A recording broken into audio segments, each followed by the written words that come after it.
Call all hands. Beat to quarters.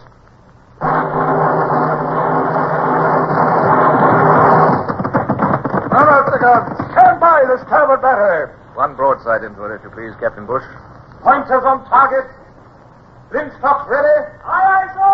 Ready. Fire!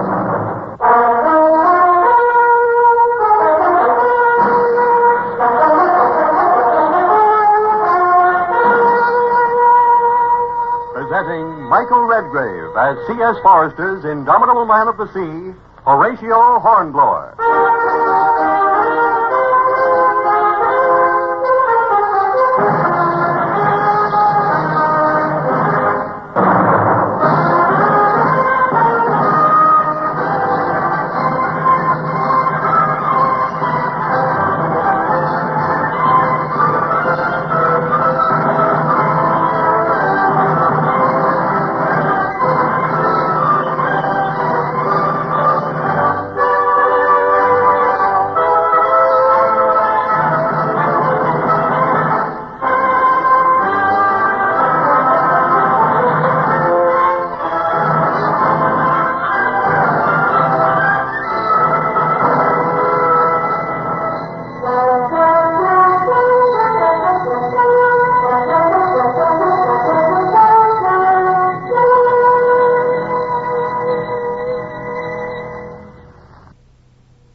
Looking back now over all my voyages, I think the start of that one was the most miserable and distressing. My ship was seriously undermanned. I was suffering from the seasickness which always attacked me at the beginning of a voyage. My mind was torn between anxiety for my wife Maria, who would be having our baby before my return, and misery at the marriage of Lady Barbara Wellesley.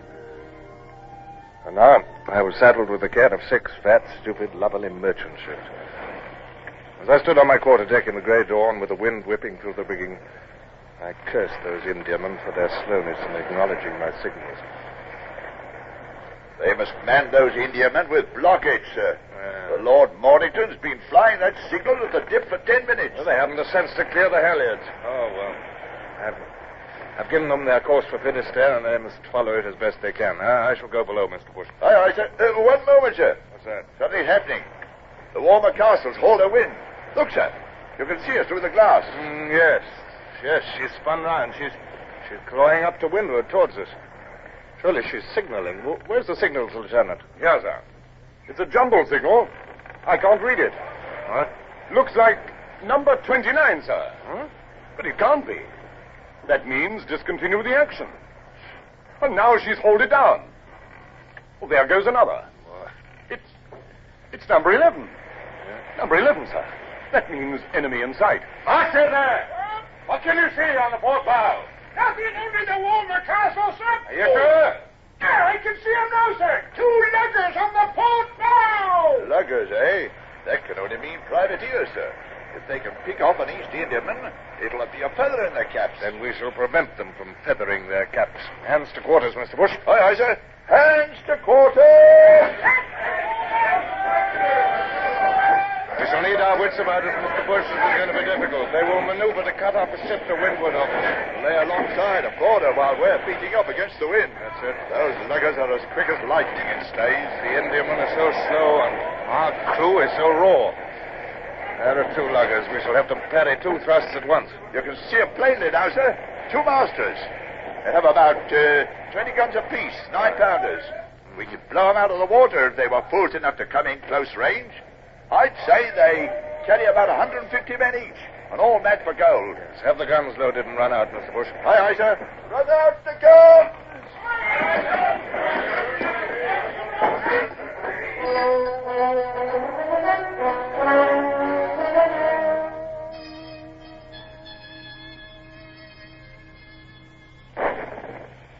That's the leading lugger, sir. Didn't see where her shot went. Helm a starboard. Starboard, sir. Meet her, steady. Look at the Warmer Castle sheering off. She'll run into the next ship in a minute. Can we reach her in time? Yes, we're too close now for the luggers to dare. It thought so. They're swinging away to avoid our broadside. Back to main topsail. We must keep to windward of the convoy so that we can dash down to any danger point. Let the convoy get ahead again. Aye, aye, sir. What are they up to now, sir? They're leading the convoy. Yes, they're going to swing round presently and attack the starboard ship. Clap on sail. We must intercept. Yes, there they go. They're after the Lord Mornington. Hard aport. Hard aport. They're going to switch to the Warmer Castle, or I'm a Dutchman. Yes, I thought so. You thought ahead of them there, sir. We cut them off again. If only the Indiamen had the sense not to scatter. Once they break up, we'll never get to the threatened one in time. Hello. What's the game now? Well, they've thought up some plan, I imagine. They're working astern of us. Yes, I think I see their intention. They're going to diverge. Yes. Here they come, sir. One to starboard, one to port. They're going to attack both wings of the convoy at once. We'll never get across from one to the other in time. We must. There's no alternative. The starboard lugger is slightly nearer. We'll tackle her first. Starboard, 2 points. Starboard, 2 points it is, sir. We'll cross the lugger's bows on this course. She'll have to edge away to avoid our broadside, and that'll keep her off the convoy. Well, what about the other one, sir? This course is taking us away from the convoy. Can't help that. Our only hope is to get back in time. We've edged this one away at least. The second lugger, sir. She's attacking the Warmer Castle to port. Hands to the braces. Hard to starboard. Aye, aye, sail on, Mr. Bush, quickly.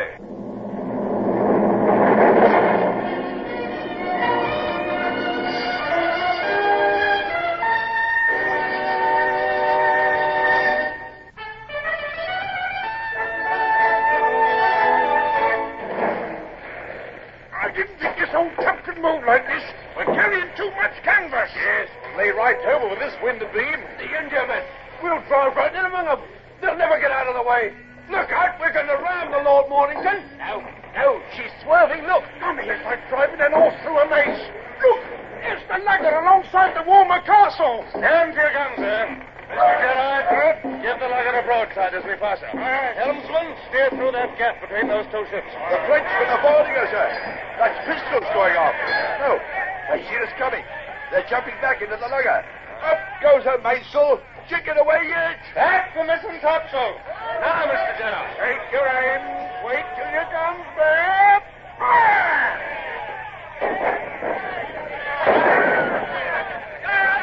I stand aim, you blasted sons of seacooks. You're wasting shot.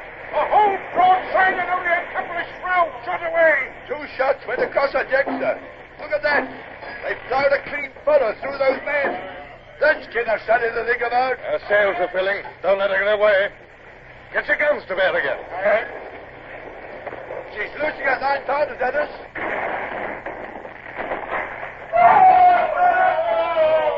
She's hit us somewhere. Our timbers ought to keep out 9-pounders at this range. Stand by your guns. Take good aim this time. Fire as you bear.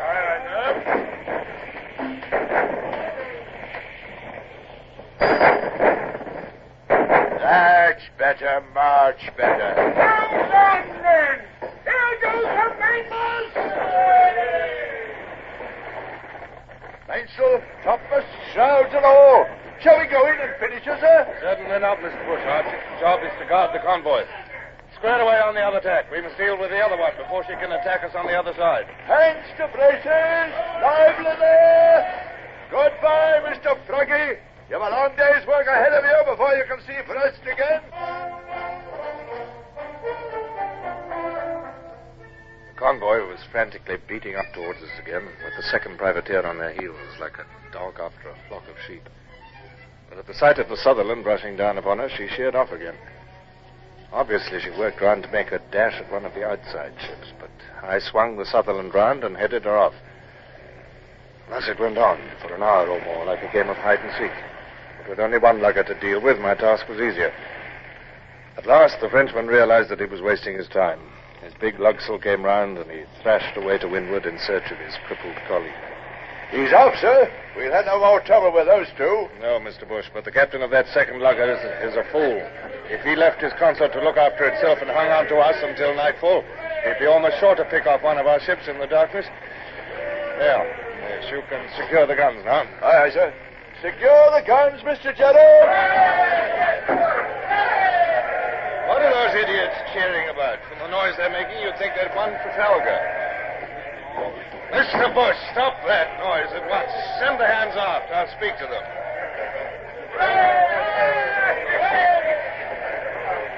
Silence! Silence! Do you hear? Well, no more of that. What have you done? Frightened up a couple of luggers not much bigger than our longboat. 2 broadsides from 74 guns, and you're pleased with yourselves for knocking away a single spar. Half the trouble with the men is that we haven't enough old hands to lead them to the right ropes. It's the same with my guns, sir. I got 74 of them and no more than 50 trained gun layers. I know. I'll train them in time, sir, but half my gunners couldn't hit a 3-decker at point-blank range. I know. By heaven, I'll get some more men before this voyage is much older if I have to land in France and seize Frenchmen.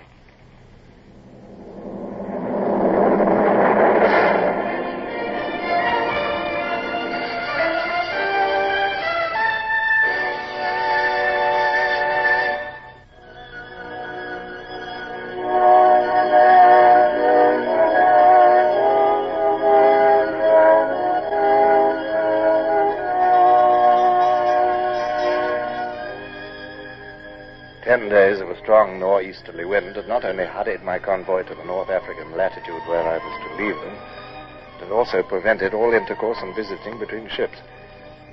But now the wind had dropped to a gentle breeze. The Sutherland was slipping slowly along with a westerly breeze abeam, and the 6 East Indiamen were clustered together only a few cables' lengths to leeward. Even before Gerard reported, I had marked the approach of a boat from the Lord Mornington, and had nerved myself for the inevitable polite call. As the visitors came aboard, I saw that the man in the formal frock coat was Captain Osborne of the Lord Mornington. His companion was resplendent in full civilian dress with ribbon and star. Good afternoon, Captain Hornblower. I would like to present to you Lord Eastlake, Governor-designate of Bombay. This is a great pleasure, Your Lordship. The pleasure is mine, Captain. I have come to beg of you to accept, on behalf of your ship's company, this purse of 400 guineas. 400 guineas? It has been subscribed by the passengers of the East India Convoy in recognition of the skill and the courage displayed by the Sutherland in action with 2 French privateers. Oh, this is most generous and totally undeserved, sir. Nevertheless, I greatly appreciate your kindness, and on behalf of my ship's company, I thank your lordship. And I, sir, am the bearer of a most cordial invitation to you and your first lieutenant to join us at dinner in the Lord Mornington. Oh, thank you for your courtesy, sir. I deeply regret that I must decline the invitation, but we part company in 2 hours. But that is a pity, Captain Hornblower. Cannot you be persuaded? Oh, my lord, I'm on the King's service and under the most explicit orders from the Admiral. Well, in that case, Captain, I understand. But at least you will allow me to meet some of your officers?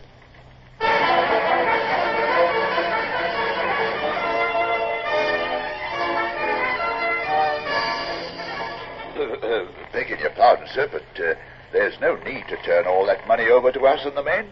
You can treat it as prize money and take your share under prize rules. Thank you, Mr. Bush, but I can't accept that sort of reward from civilians. However, the crew must show appreciation. Man the yards and have the men give 3 cheers as Lord Eastlake's boat pulls away. Aye, aye, sir. Man the yards! Now then, men. Lord Eastlake has brought you a present for saving the convoy. 3 cheers for his lordship.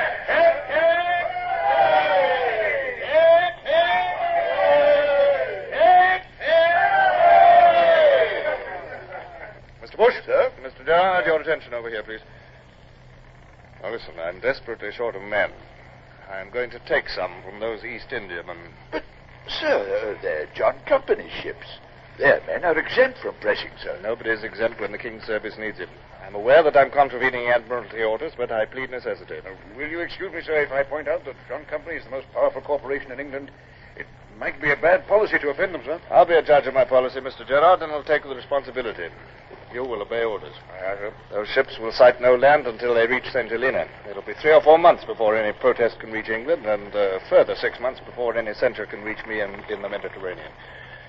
It's possible that in 6 months we shall all be dead. Thank you, sir. Give the boat's crews pistols and cutlasses just to show that I'll stand no nonsense. I want 20 men from each of those ships. 20 from each, sir? That's flouting the law on the grand scale, sir. That's the only sensible scale on which to flout the law, Mr. Bush.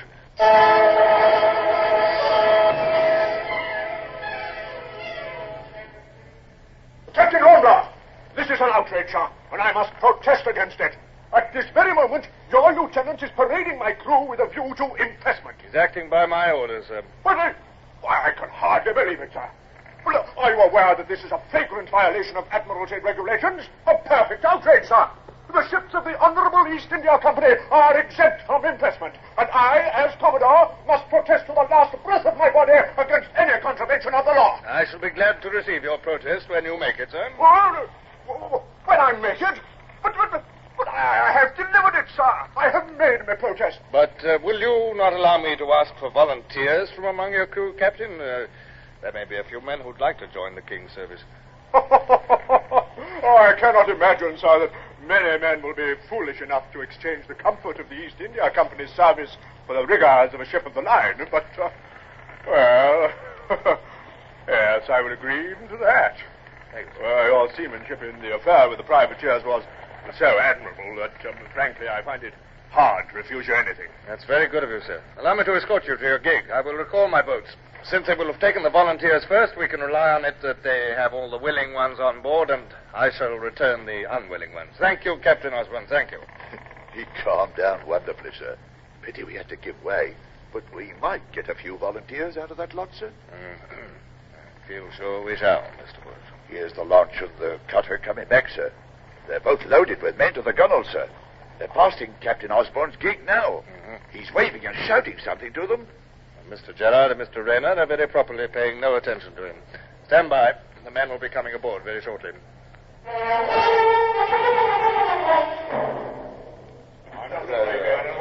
Silence down there! The captain will address you. Now listen to me, men. You're probably a bit bewildered at your sudden change of circumstances, but let me assure you that the entry port through which you've just passed is a gateway to glory. We know what sort of glory. Have the man flogged who raises his voice or interrupts again. For 17 years, your country's been struggling with the Corsican tyrant. Your ease and comfort has been possible only because of the loyalty and courage of the brave men who've manned British men of war.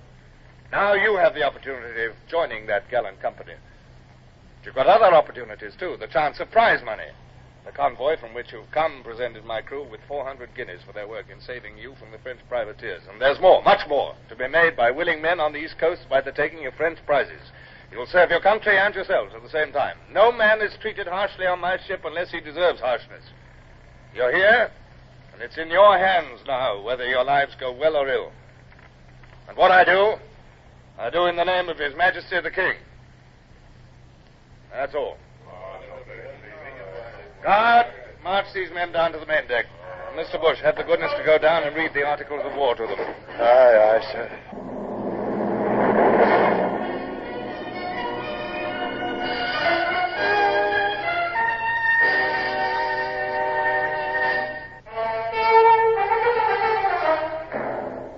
I have taken a bold step, but the necessities of war demanded boldness. I now had nearly a full complement of crew with these 120, most of them able seamen. By the time Bush returned from reading the men into the service, the boats were inboard and we were all ready to square away. Mr. Vincent, signal to the convoy. All men have volunteered. Thank you. Goodbye. All men have volunteered. Thank you. Goodbye. Aye, sir. I beg your pardon, sir, but what will you say to the Admiralty? I shall tell them that I took the men with the permission of the Commodore. I did, too. He said I could keep any men who volunteered. Yes, sir, but not many did, really. You know seamen as well as I do, Bush. It'll be a year before we get back to England, and in that time I shall be surprised if I don't convince most of them that they did volunteer. We only want a bit of luck and a few prizes, and those fellows will swear to anything. It's a master stroke, sir. And the Admiralty will be reluctant to prosecute. They know as well as we do how necessary seamen are. Signal's gone, sir. The Lord Mornington is replying. What does she say? Captain Osborne to Captain Hornblower. Do not understand your signal. Await boat. Thank you. Set all sail. Hands for braces. Square away there. Mr. Vincent, Hoist another signal, please. Just one word. Aye, sir. Which word, sir? Goodbye.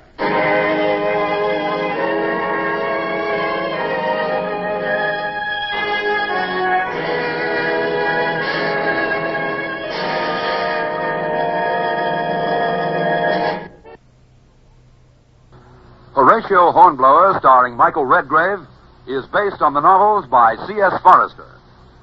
Music composed and conducted by Sidney Torch.